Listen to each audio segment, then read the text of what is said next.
नमस्कार दोस्तों, मैं आनंद वर्मा एक बार फिर से आप सभी के समक्ष एक नए टॉपिक के साथ उपस्थित हूँ। टॉपिक है irrigation methods, their importance and government schemes related to irrigation.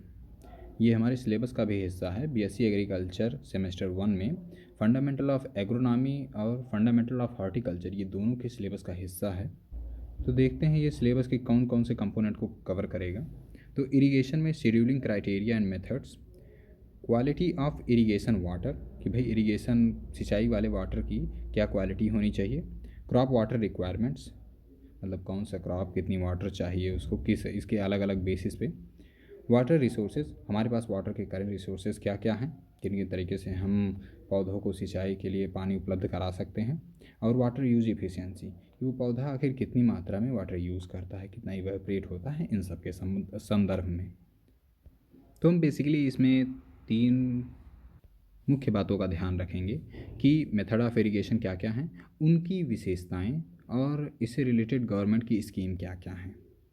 तो पहले जानते हैं कि व्हाट इज़ इरिगेशन। तो सिंचाई क्या है। तो irrigation is the process of supplying water, is just only supplying water to the land at regular basis by means of canals and other artificial method, चाहे वो हम नहर के जरिए चाहे हम किसी अन्य आर्टिफिशियल मेथड के जरिए, बस ये supplying of water to whom to crop to enhance agriculture growth. भाई किसी भी ऑपरेशन की, चाहे वो एग्रीकल्चरल ऑपरेशन हो चाहे इंटरकल्चर प्रैक्टिसेस हो, सबकी चाहे हम इरिगेशन करें, सबकी एक ही एम होता है कैसे हम ऑप्टिमम लेवल पर ग्रोथ एक्वायर करें। तो maintain the landscape during the period of less average rainfall. और हम इरिगेशन किस क्षेत्रों में करते हैं जहाँ पे हमारे देखते हैं कि सिंचाई के लिए भूमिगत जल की उपलब्धता हो और वहाँ एवरेज रेनफॉल भी कम हो, जहाँ वार्षिक वर्षा की दर कम होती है, वहीं पर हम सिंचाई के आर्टिफिशियल जरिए को तलाशते हैं। तो सिंचाई की विधियाँ निम्नवत हैं। इनमें पहला है सरफेस इरिगेशन, दूसरा सब सरफेस इरिगेशन, तीसरा स्प्रिंकलर एंड फिर फोर्थ है ड्रिप और ट्रिकल इरिगेशन। मगर मार्केट में और भी तरह की सिंचाई की तकनीकियाँ हैं, जैसे मटका विधि की विधि, जहाँ पे पानी की बहुत कमी है, उसमें सरफेस मतलब सब सरफेस लेवल पे इरिगेशन के लिए। तो हम अपने मेन पे फोकस करते हैं सरफेस इरिगेशन। सरफेस में पहला आता है फ्लडिंग या wild flooding. Specially in flooding water flows over the ground and through the crop. सही बात है। इसमें हम पाइप के थ्रू या फिर डिटैचेज के माध्यम से, मतलब खेत में डिवाइड करके कई पार्ट में, जिसे बाही बनाना कहते हैं, उसमें हम वाटर की डायरेक्ट फ्लोइंग करा देते हैं, चाहे वो पाइप के थ्रू हम वाटर लाएँ चाहे किसी भी थ्रू। ठीक। मुख्यतः इंडिया में इसी तरह की इरिगेशन मेथड अपनाई जाती है, जैसे ख़ास तौर पे आप लोगों ने राइस क्रॉप में देखा होगा। फिर अपना नेक्स्ट मेथड है बॉर्डर इरिगेशन। बॉर्डर इरिगेशन में जनरली हम बॉर्डर बना देते हैं, फिर उसमें चाहे स्ट्रेट कंटूर मेथड, मतलब पहाड़ी क्षेत्रों में जैसे कि वहाँ पे सीढ़ी नुमा खेती करते हैं, तो उसमें सिंचाई के लिए हम कंटूर मेथड अपनाते हैं, कंटूर मेथड ऑफ इरिगेशन अपनाते हैं। रिंग मेथड, जैसे कि जनरली हम बगीचे में उनको पानी, पेड़ पौधों को पानी पहुँचाने के लिए रिंग बॉर्डर मेथड अपनाते हैं। इसमें पेड़ के चारों ओर एक थाला बना देते हैं गोलाकार में, फिर उनको आपस में जोड़ देते हैं और फिर उसके बाद मोटर के थ्रू हम पानी की सप्लाई दे देते हैं। फिर आगे बात करते हैं बेसिन मेथड। इसमें रेक्टेंगुलर मेथड, कांटूर मेथड और चेक बेसिन मेथड भी आता है। इसमें ख़ास तौर पे अब भी बगीचों में ही अपनाया जाता है। बगीचों को रेक्टेंगुलर शेप में कुछ कुछ पेड़ों के क्लस्टर को एक रेक्टेंगुलर में रख करके फिर उनमें हम इरिगेशन अप्लाई करते हैं। और जैसे कि मैंने बताया था, कंटूर मेथड ऑफ इरिगेशन में ख़ासतौर पे यह पहाड़ी क्षेत्रों में उपयोग करते हैं, जहाँ पे सीढ़ी नुमा खेती करते हैं। फिर नेक्स्ट है अपना फरो मेथड। इसमें हम फील्ड में लंबाई में मेड़े बना देते हैं, वही स्ट्रेट में जो आता है। कंटूर में वही फिर हिल रीजन में यूज़ होता है। स्ट्रेट में हम किसी भी खेत में लंबाई में मेड़े बना देते हैं और फिर उसके बाद हम उसमें एक ऊंचाई लेवल निर्धारित करते हैं, फिर एक थोड़ा सा दूसरी तरफ लेवल लो होता है लैंड का, फिर उसमें हम इरिगेशन अप्लाई करते हैं। अपर लेवल से लोअर लेवल की ओर जाता है। लेकिन इसमें कुछ ऐसा इम्पोर्टेंट नहीं है कि एक तरफ हम ऊंचाई दें, एक तरफ खाल दें, क्योंकि जब हम इरिगेशन फ्लडिंग के थ्रू करते हैं तो उसमें जब इरिगेशन अप्लाई होती है तो पानी जाता है तो लो की ओर ज़्यादा इकट्ठा हो जाता है, ऊंचाई पे कम रह जाता है। ऐसे में लो की ओर पता चला तालाब बन गया है और आगे की ओर सूखा पड़ा है। तो ऐसा कोई ज़रूरी नहीं है कि एक हम स्लोप दें, लगभग इक्वल मतलब समतल होने पर भी ज़मीन यह मेथड अप्लाई किया जा सकता है। फिर अपना है सब सरफेस इरिगेशन। सब सरफेस इरिगेशन जैसा कि नाम से स्पष्ट है, इसमें हम मृदा के निचले तहों पर इरिगेशन करते हैं। जैसे कि इसमें फ्लडिंग में क्या था, एफिवाइल फ्लडिंग, बॉर्डर बेसिन और फरो मेथड में हम मृदा के ऊपरी सतह पर सिंचाई करते थे, अप्लाई करते थे वाटर। और लेकिन इसमें सब सरफेस में हम मिट्टी के नीचे अप्लाई करते हैं, फिर वो चाहे पाइप के थ्रू जिसमें छोटे छोटे छेद हो, या फिर इसी में कीप विधि भी आती है जिसमें पानी भर करके रख देते हैं, मटका विधि जिसे, और दूसरा मटका विधि भी है। तो इस विधि में ज़मीन की निचली तहों पर सिंचाई करते हैं। फिर अपना नेक्स्ट है sprinkler.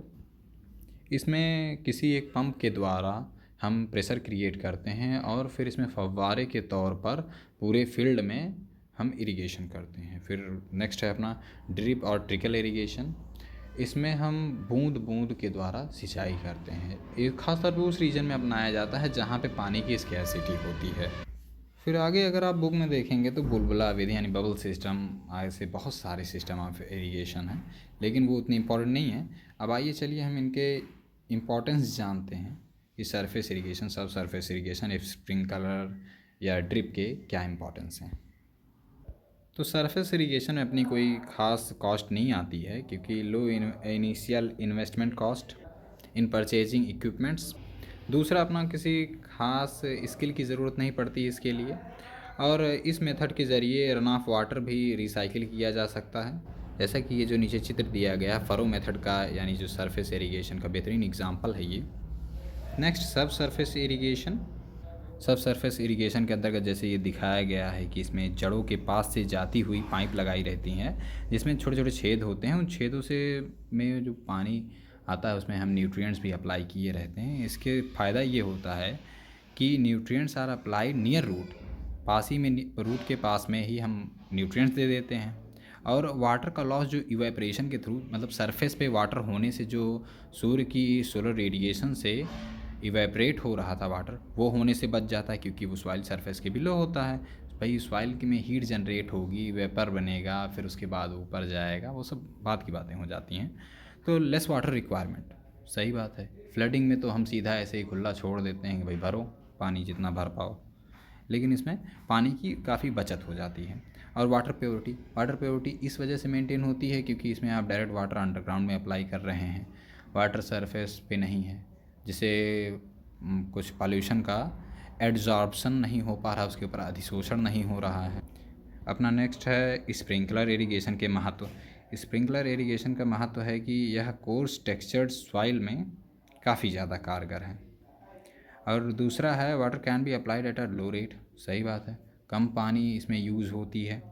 Uneven height of land, अगर ज़मीन की टोपोग्राफी कुछ इस प्रकार है कि वो ऊंच खाल है तो उसमें भी हम स्प्रिंकलर इरिगेशन अप्लाई कर सकते हैं।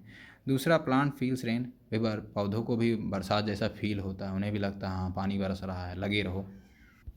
नेक्स्ट है ड्रिप इरिगेशन। ड्रिप इरिगेशन की क्या महत्व है, तो save water by minimising evaporation.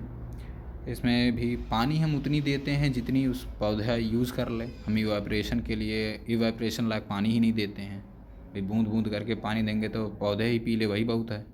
तो दूसरा है nutrient losses from leaching is reduced, सही बात, लीचिंग के थ्रू न्यूट्रिएंट्स रिड्यूस नहीं हो पाते हैं, क्योंकि जब हम ज़्यादा वाटर भरते हैं तो मतलब वाटर ग्राउंड सरफेस पे ज़्यादा वाटर होता है तो वह धीरे धीरे नीचे जाता है और नीचे न्यूट्रिएंट्स के साथ चला जाता है, जिससे जो हमारा क्रॉप होता है उसकी रूट लेवल से नीचे चला जाता है न्यूट्रिएंट्स। अब यही प्रोसेस लीचिंग है, चूँकि इसमें उतना हम फ्लडिंग कर नहीं रहे हैं तो वो चीज़ नीचे जाने की कोई संभावना होती नहीं है।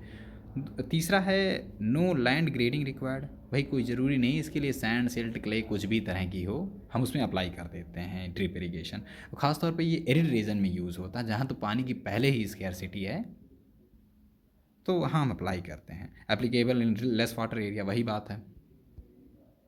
फिर अपना नेक्स्ट है कि गवर्नमेंट पॉलिसीज़ रिलेटेड इरिगेशन। भाई इरिगेशन से रिलेटेड गवर्नमेंट की पॉलिसीज़ क्या क्या हैं।